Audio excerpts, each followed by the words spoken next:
না করলাম ও যুবক, মোবাইলের মধ্যে তুমি বহুত কিছুই দেখো রে যুবক। মোবাইলের মধ্যে অবৈধ বস্তু পাওয়া যায়, মোবাইলের মধ্যে অবৈধ বস্তু দেখো তুমি যুবক। মোবাইলের মধ্যে গান দেখো, মোবাইলের মধ্যে তুমি বহুত কিছু দেখো রে যুবক। ও যুবক, জিন্দেগির জমিনের মধ্যে সুখের জিনা আছে না নাই? সুখের জিনা আছে না নাই? ও যুবক,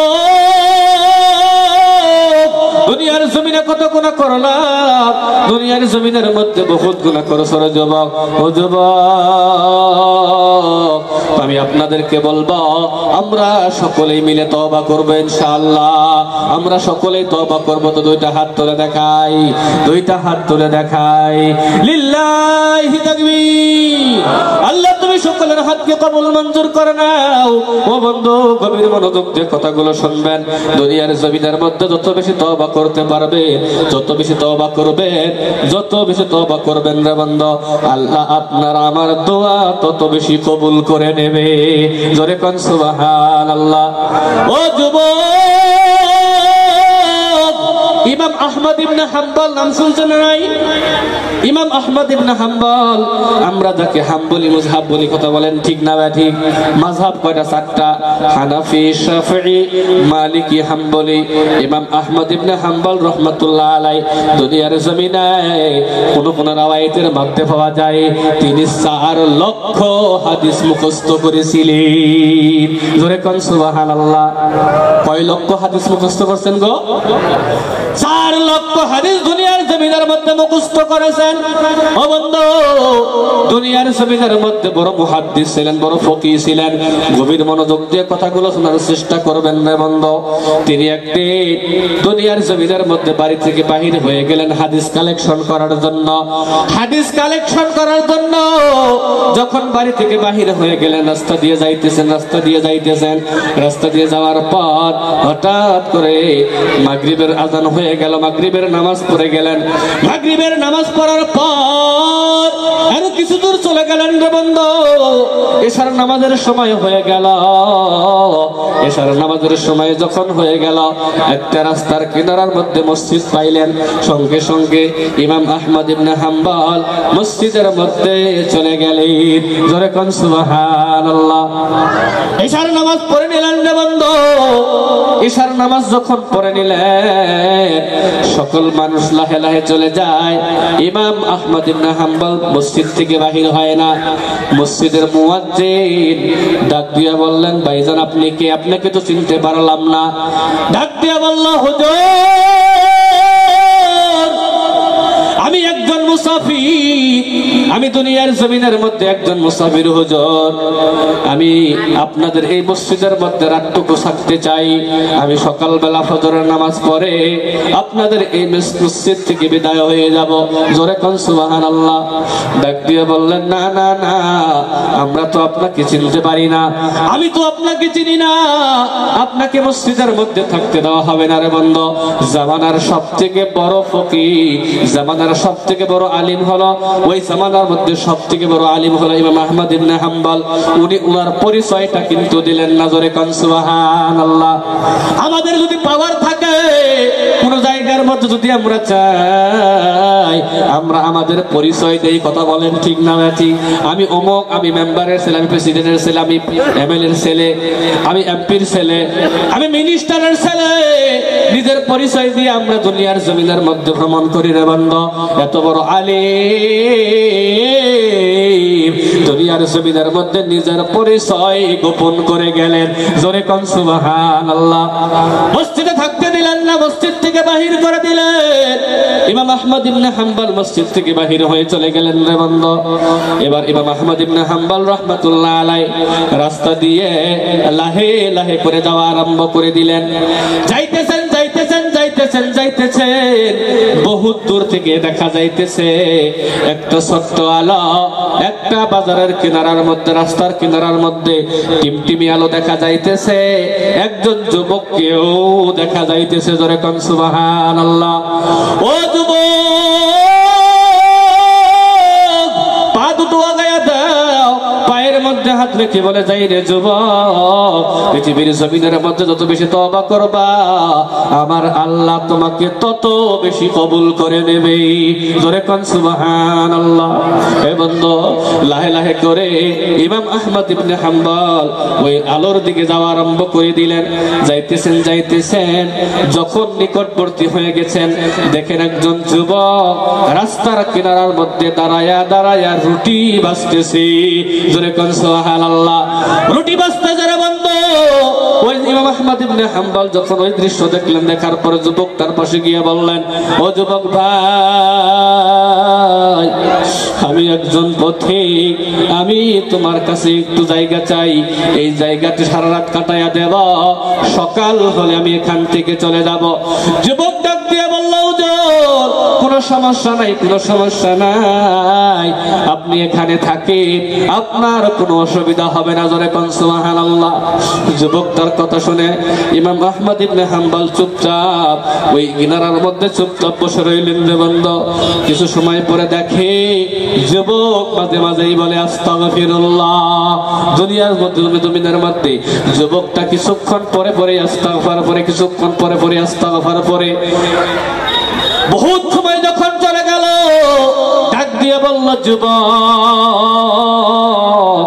বলো বলো তুমি কেন বারবার এত আস্তাগফার পড়ো? যুবক ডাক দিয়ে বললেন, হুজুর দুনিয়ার জমিনের মধ্যে আস্তাগফারের যে ফায়দা আমি পাইছি গো হুজুর, যদি আপনাকে বলি আপনি দুনিয়ার বুকে বিশ্বাস করবেন না। জোরে কোন সুবহানাল্লাহ। ডাক দিয়ে বললেন, ও যুবক বলো বলো বলো তুমি দুনিয়ার জমিনের মধ্যে কি পাইছো? এই আস্তাগফার পড়ে পড়ে তুমি দুনিয়ার জমিনের মধ্যে কি পাইছো রে যুবক? যুবকটা ডাক দিয়ে বলল, হুজুর দুনিয়ার জমিনের মধ্যে আমি যত আস্তাগফার পড়ি, আমি আল্লাহর কাছে যত দোয়া করি, আমার আল্লাহ দুনিয়ার বুকে কোনো দোয়া আমার ফিরাইয়া দেয় না। জোরে কোন সুবহানাল্লাহ। আমি যত দোয়া করেছি হুজুর দুনিয়ার জমিনের মধ্যে, আমি যত দোয়া করেছি হুজুর, আস্তাগফার পড়ার পর যত আমি দোয়া আল্লাহর কাছে করেছি, আমার আল্লাহ সকল দোয়া দুনিয়ার বুকে কবুল করে নিয়েছে। জোরে কোন সুবহানাল্লাহ। হুজুর এই কথা বলার পর যুবকটা কিছুক্ষণ পরে চোখ দিয়ে জর করে পানি ভলাইতেছে। ইমাম আহমদ ইবনে হাম্বল ডাক দিয়ে বললেন, যুবক বলো বলো যুবক তুমি কেন কান্দো? তুমি কেন কান্দো রে যুবক? অল্প আগেই তো তোমার মুখটা কত হাসি খুশি কত সুন্দর ছিল রে যুবক, তুমি এখন কেন কান্দো? তোমার চোখে কেন পানি? যুবক যুবক কান্দে আর বলে, হুজুর গো জিন্দেগির জমিনের মধ্যে আমি যত দোয়া করেছি, আমার দোয়া আমার আল্লাহ সকল দোয়া কবুল করেছেন, কিন্তু হুজুর গো আমার আল্লাহ আমার একটা দোয়া আজও পর্যন্ত কবুল করে নাই। ইমাম আহমদ ইবনে হাম্বল তাজ্জুব হয়ে গেলেন, দুনিয়ার জমিনের মধ্যে তাজ্জুব হয়ে গেলেন। ডাক দিয়ে বলল, যুবক বলো বলো তুমি কি জন্য, তোমার কোন দোয়া আমার আল্লাহ এই জমিনের মধ্যে কবুল করে নাই? ডাক দিয়ে বললেন, হুজুর আমার মনের মধ্যে খাহেশ, আমার মনের মধ্যে আশা, আমি আশা করেছি আমার আল্লাহকে বলেছি, মালিক এই জামানার সবথেকে বড় আলিম আহমদ ইবনে হাম্বল রাহমাতুল্লাহ আলাইহি, ওনার সাথে মোলাকাত না করা পর্যন্ত তুমি আমার মৃত্যু দিও না। জোরে কোন সুবহানাল্লাহ। ইমাম আহমদ ইবনে হাম্বল চোখ দিয়ে জোরে জোরে করে পানি আরম্ভ করে গেলেন, চোখ দিয়ে জোরে জোরে করে পানি পড়ে যুবকটাকে জড়ায়া ধরে কান্না আরম্ভ করে দিলেন। যুবকটা তাজ্জুব হয়ে গেলেন, ডাক দিয়ে বললেন, হুজুর আপনি কেন কান্দেন? হুজুর আপনার চোখ দিয়ে কেন পানি? আপনি কেন কান্দেন? আপনার চোখের মধ্যে পানি কেন? হুজুর আপনার চোখ দিয়ে কেন পানি? আপনি কেন আপনার চোখ দিয়ে কেন পানি পড়ে? হুজুর ডাক দিয়ে বললেন, ও যুবক তুমি শোনো, ও যুবক তুমি তুমি যেই দোয়া আল্লাহর কাছে করে সরে যুবক, দুনিয়ার সবথেকে বড় আলিম ইমাম আহমদ ইবনে হাম্বলের সঙ্গে মোলাকাত না করা পর্যন্ত আল্লাহ যেন তোমার মৃত্যু না দেয়। ও যুবক, আল্লাহ তোমার দোয়া কবুল করে নিয়েছে। সুবহানাল্লাহ বলেন না ভাই? আরেকটু জোরে বলেন সুবহানাল্লাহ। ও যুবক, দুনিয়ার জমিনের মধ্যে তোমার দোয়া আল্লাহ কবুল করে নিয়েছেন। যুবক তাআজ্জব হয়ে গেলেন, ডাক দিয়ে বললেন, হুজুর গো কেমন করে কবুল করে নিলেন? ডাক দিয়ে বললেন, যুবক আমি হলাম ইমাম আহমদ ইবনে হাম্বল। জোরে কোন সুবহানাল্লাহ। ও বন্ধু, দুনিয়ার জমিনের মধ্যে বেশি বেশি করে তওবা করবেন। এই যে তওবা করতে পারেন, আমার আল্লাহ আপনার সকল দোয়া কবুল করে নেবে। জোরে কোন সুবহানাল্লাহ। ও বন্ধু, দুনিয়ার মধ্যে কয়েকটা আমল করলে আপনি যতই দোয়া করবেন রে বান্দা, যত দোয়া করবে আমার আল্লাহ আপনার দোয়া ফেরাইয়া দেবে না। জোরে কোন সুবহানাল্লাহ। এক নম্বরে তওবা বেশি বেশি করে করবেন। দুই নম্বর হলো দুনিয়ার জমিনের মধ্যে কার কার মা বাবা দুনিয়ার মধ্যে বেঁচে আছে একটু হাত তুলে দেখাই। কার কার বাবা মা দুনিয়ার মধ্যে বেঁচে আছে? ও বন্ধু, যার যার বাবা দুনিয়ার জমিনের মধ্যে বেঁচে আছে রে বন্ধু, তার কপাল দুনিয়ার মধ্যে বড় ভালো। ওই ব্যক্তিটা দুনিয়ার মধ্যে জান্নাত আছে। কথা বলেন ঠিক না বা ঠিক? আরেকটু ধরে বলেন, কথা বলেন ঠিক না বা ঠিক? ও বন্ধু, দুনিয়ার জমিনের মধ্যে এক নম্বরে আপনি যদি আপনার দোয়া কবুল করাইতে চান, এক নম্বরের মধ্যে বেশি বেশি করে তওবা করবে। দুই নম্বরে হলো যদি কোনো মা বাবার দোয়া কোনো সন্তানের উপরে থাকে রে বান্দা, আল্লাহর কাছে যা দোয়া করবে আল্লাহ সকল দোয়া কবুল করে নেবে। জোরে কোন সুবহানাল্লাহ। এ বন্ধু, যাদের বাবা মা নাই তারা কিন্তু এই রহমত থেকে দুনিয়ার বুকে বঞ্চিত হয়ে গেছে। কথা বলেন ঠিক না বেটি?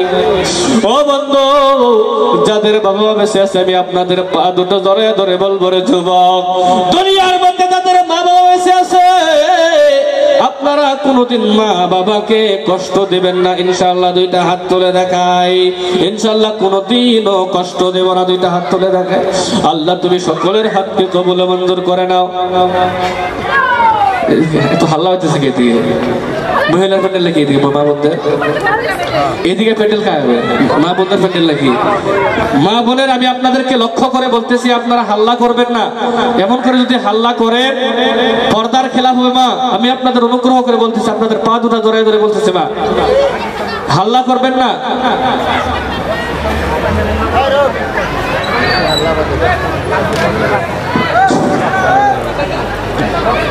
মহিলা ভলান্টিয়ার যারা আছেন আমি সকলকে অনুরোধ করে বলবো, মা বোনদেরকে চুপচাপ করতে বলেন। পর্দার খেলাফ হইতেছে, এখানে আলোচনা হইতেছে, কোরআন থেকে হাদিস থেকে আলোচনা হইতেছে, আপনারা হাল্লা করবেন না। আমার ভাইরা, আমার বন্ধুগণ, দুনিয়ার জমিনে মা বাবা এত বড় সম্পদ, মা বাবা এত বড় সম্পদ। গভীর মনোযোগ দিয়ে কান খাড়া করে কথাগুলো শুনবেন। দুনিয়ার জমিনে আল্লাহর নবীজি মাঝে মাঝে হুক হুক করে কান্না করতেন বন্ধু, মাঝে মাঝে হুক হুক করে কাঁদতেন। সাহাবারাও নবীজির সঙ্গে মাঝে মাঝেও কাঁদতেন রে বন্ধু। নবীজির সঙ্গে কান্না আরম্ভ করে দিতেন। নবীজি জিজ্ঞাসা করতেন, সাহাবা তোমরা কেন কান্দো? তোমরা কেন কান্দো রে সাহাবা? সাহাবারা বলতেন, নবী গো আপনার কিসের জন্য কান্দেন? আপনি কিসের জন্য কান্দেন গো নবী? আমরা আপনার কান্না দুনিয়ার বুকে সহ্য করতে পারি না। জোরে কোন সুবহানাল্লাহ। নবীজি ডাক দিয়ে বললেন, ও সাহাবা তোমরা শুনে নাও, শুনে নাও। দুনিয়ার বুকে আমার মায়ের মোহব্বতের কথা মনে পড়ে গেছে। জোরে কোন সুবহানাল্লাহ। দুনিয়ার মধ্যে আমার মা আমারই বড় মোহব্বত করতো। গোয়া কপালের মধ্যে চুম্বন খাইতো, দুই গালের মধ্যে চুম্বন খাইতো। আজকে আমার মা নাই, আমি তো আমার বাবার চেহারাও দেখতে পারি নাই। আমি আমার মাকে পাইছি মাত্র 6টা বছর। নিজের জিন্দগি থেকে যখন বুঝবান হইলাম 2-3 বছর বয়সে, আমি আমার মাকে 2-3 বছর দেখতে পারছি রে সাহাবা। ও সাহাবা, আমি আমার মায়ের মোহাব্বতের কথা মনে পড়ে গেছে রে সাহাবা। ও সাহাবা শুনে নাও, আমি দুনিয়ার জমিনের মধ্যে আমার মা দুনিয়ার মধ্যে বসে থাকতো রে সাহাবা। ও সাহাবা, আমি আমার উম্মতদেরকে মায়ের খেদমত দেখায়া যাইতাম। জোরে কোন সুবহানাল্লাহ। ও যুবক, দুনিয়ার মধ্যে তুমি কোন পথে চলতেছো রে যুবক? যাদের মা বাবা বেঁচে আছে, বহুত যুবক আছে মা বাবার সঙ্গে খারাপ আচরণ করে, এমন যুবক আছে না নাই? আছে না নাই গো? কিছু হয়েছে নাকি? এই দিকশিল তাকায় দেখতেছেন যে কি হয়েছে?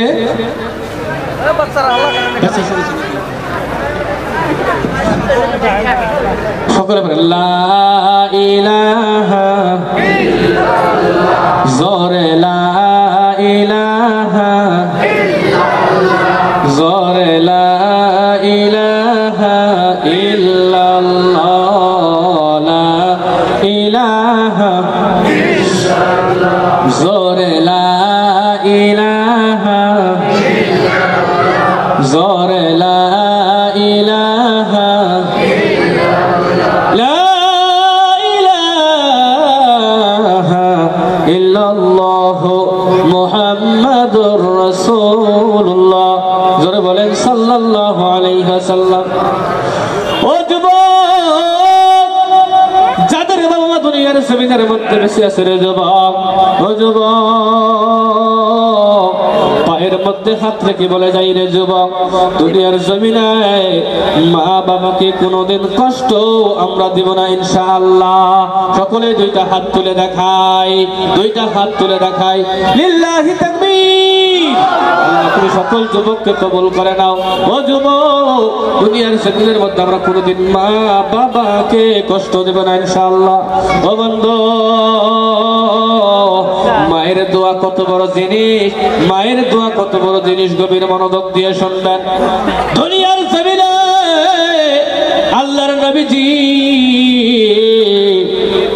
সাহাবাদেরকে হযরত ওমর, হযরত আলী রাদিয়াল্লাহু তাআলা আনহুকে ডাক দিয়ে বললেন, আনহুমাকে ডাক দিয়ে বললেন, ও ওমর, ও আলী, তোমরা কান খাড়া করে শুনে নাও, দুনিয়ার জমিন ছেড়ে আমি যখন বিদায় হয়ে যাব, ওরে ওমর তোমরা শুনে নাও, আমি দুনিয়ার জমিন ছেড়ে বিদায় হয়ে যাওয়ার পরে ওরে ওমর এমন একজন মানুষ আসবে, এমন একজন মানুষ আসবে, যে মানুষটা দুনিয়ার জমিনের মধ্যে আল্লাহর কাছে যা দোয়া করবে আবার আল্লাহ সকল দোয়া কবুল করে নেবেন। জোরে কোন সুবহানাল্লাহ। লিল্লাহি তাকবীর, লিল্লাহি তাকবীর। প্রধান মেহমানের আগমন, সকল শুভেচ্ছা স্বাগত। প্রধান মেহমানের আগমন, শুভেচ্ছার স্বাগত। প্রধান মেহমানের আগমন, পীরে কামিল সাহেবের আগমন। লিল্লাহি তাকবীর। আল্লাহু আকবার। আমার ভাই, আমার বন্ধুগণ,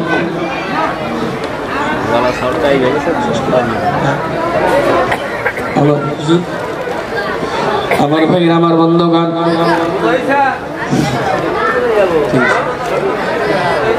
হযরতে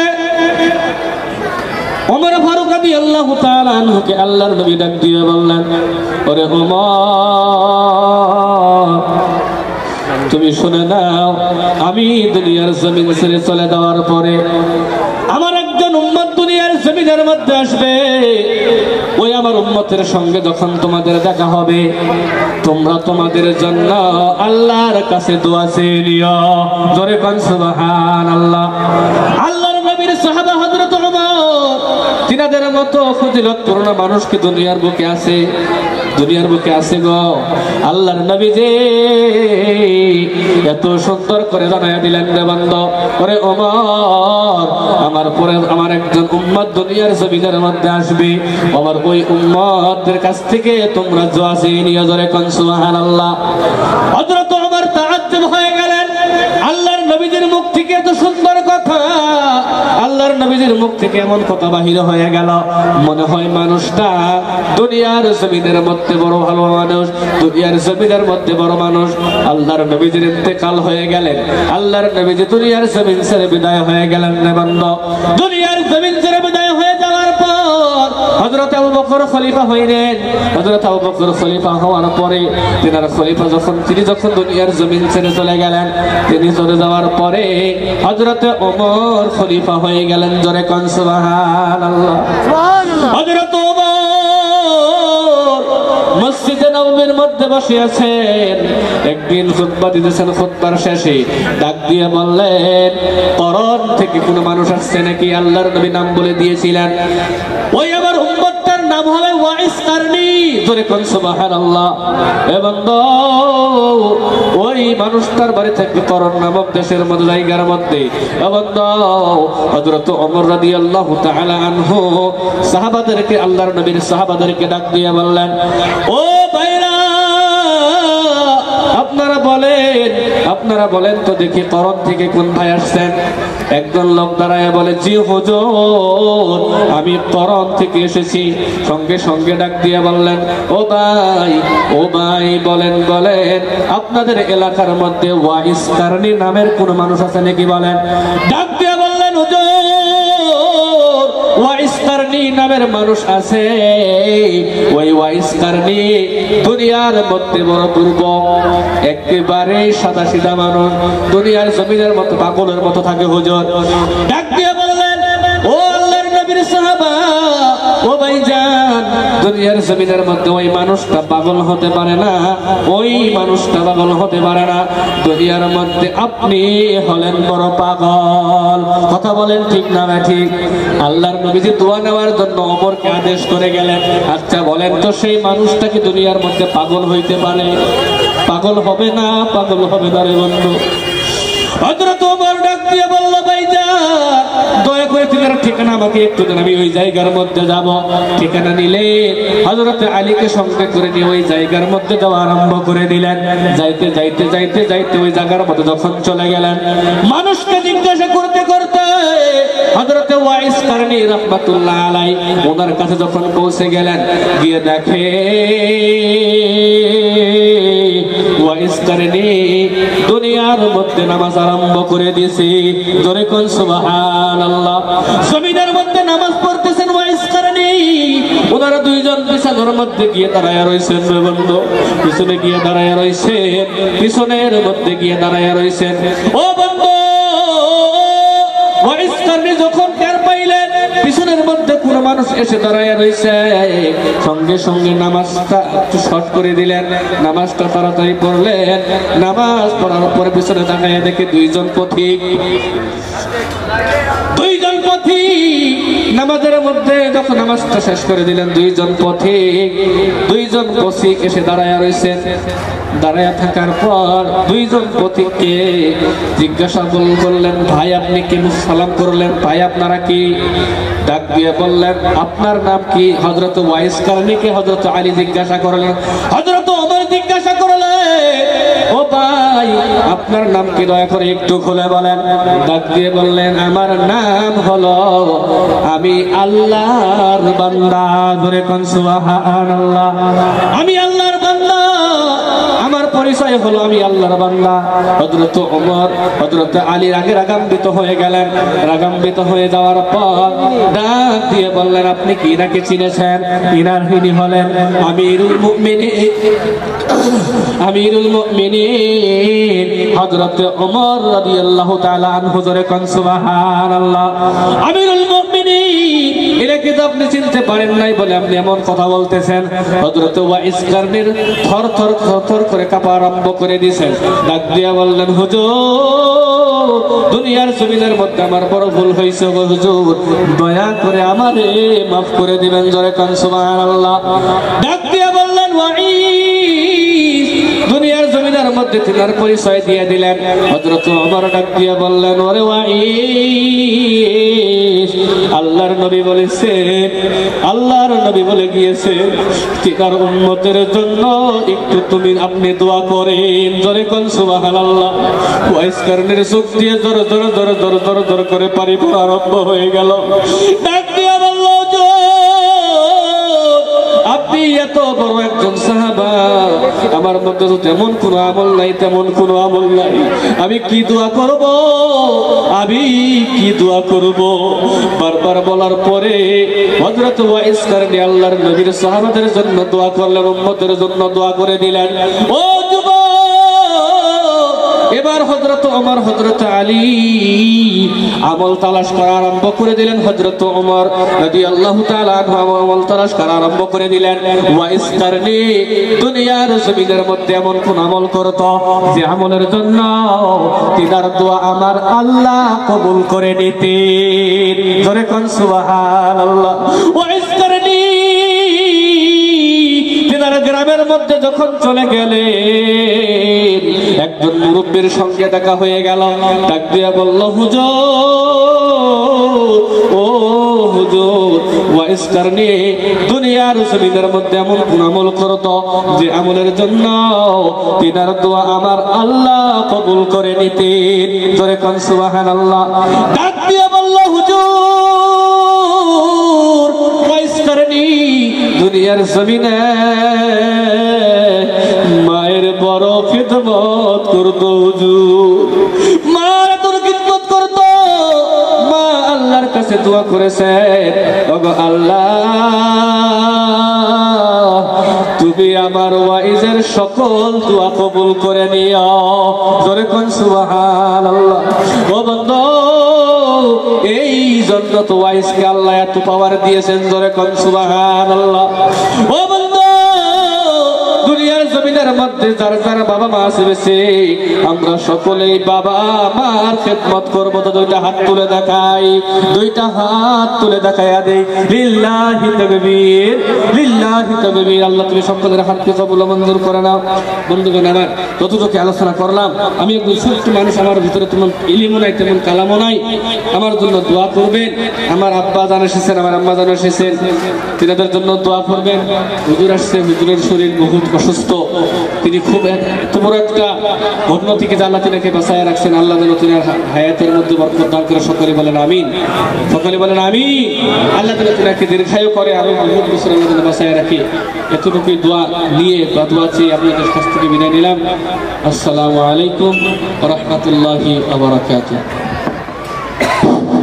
ধন্যবাদ আমাদের বিশিষ্ট বক্তা তথা স্থানীয় বক্তা হযরত মৌলানা মামুনুর রশিদ খান সাহেবকে। উনি কোরআন ও হাদিসের ভেতর থেকে বিভিন্ন ধরনের কথা আমাদের সামনে বললেন। এখন আমাদের পরবর্তী বক্তা, আমাদের মুখ্য অতিথি, আমাদের সকলেরই মরমের বক্তা, যিনি 2023 সালে আমাদের এই স্থানে আমাদের জলসা করে গিয়েছিলেন। ওনার জলসার থেকে আজ পর্যন্ত আমরা মসজিদ কমিটির যেটা আয় ব্যয়, অল্প সময়ের ভিতরে আমি সেই আয় ব্যয়ের প্রতিবেদনটা আমরা মোটামুটি 1 বছর হলো আমাদের নতুন কমিটির, সংক্ষিপ্তভাবে আপনাদের মাঝখানে আমি আমাদের হিসাব